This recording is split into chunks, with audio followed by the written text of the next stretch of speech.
.org, .gov, and .edu links can be great if you can get them. So I want to show you a few ways that you could do that.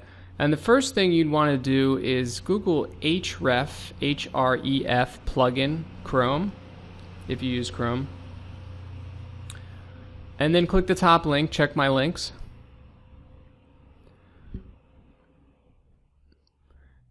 And what this plugin does is it's going to highlight in green all the links that are still good, meaning if you clicked on them, you would be taken to a site that's still live. And the red ones are going to show you the 404 errors, basically sites that don't exist anymore, that have been moved, or the person didn't pay their bill for the web page.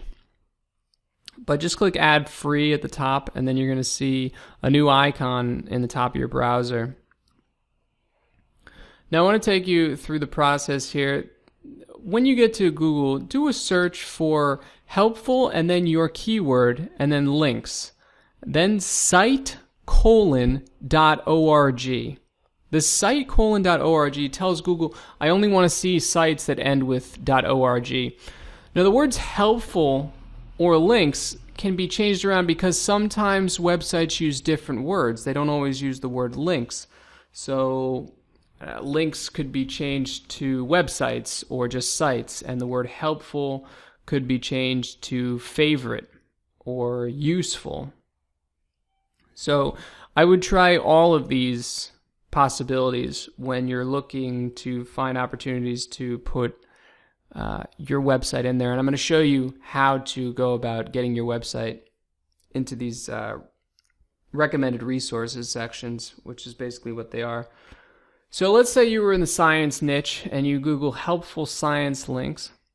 You're going to see a lot of schools, a lot of organizations that have to do with science, obviously. And so I've opened a few of the links here from the first 10 results in our Google search. And what this plugin does is you click on it, and it's going to start figuring out whether these links are still good or not. So whether they show 404 errors or 503 errors or 697 errors, or those don't exist. So this is a 501 error, but I actually checked on one of the links here that shows in green, and when you click on it, it's actually not good. The Google's plugin didn't, or the Chrome plugin didn't catch it. So sometimes it's not going to get everything. So it's sometimes helpful to check them all out.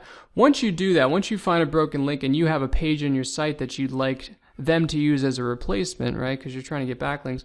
You would normally just click Contact Us. You'd enter your information and then say, hey, I found a broken link or broken links on your site, and then offer your web page as an alternative, assuming that it's related to whatever the site used to be. And this is another example, the New Jersey Education Association. This is another link we got off that first 10 results in the Google search we did. And they have basically a category here for a lot of different subjects, not just science. And your site doesn't necessarily have to be exactly science related. I mean, you can have something roughly equivalent to it, something related that you think might be helpful to these people, and sometimes they accept it, sometimes not. But you check enough of these sites and you send enough emails, and you get a few hits here and there. So for example, this is 21stcenturyscience.org, and they have some links here from BBC, but I would go ahead and use the Href plugin again, and you can see it's already found 3 so far.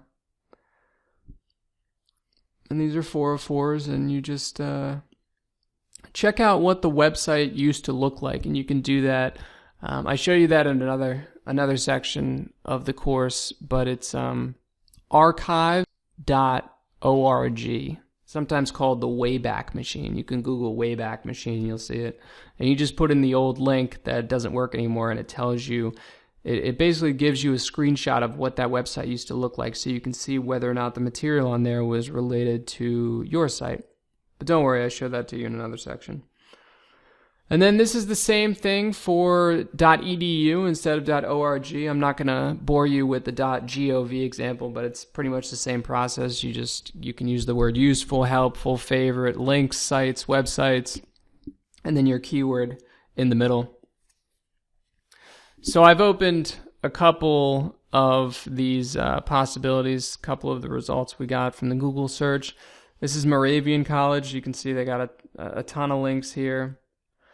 You can run the plugin for that.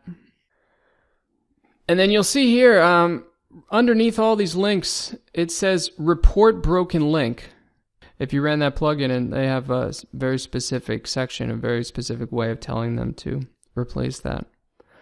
Same thing here, utdallas.edu. Huge list of resources. Great chance to get your website in here.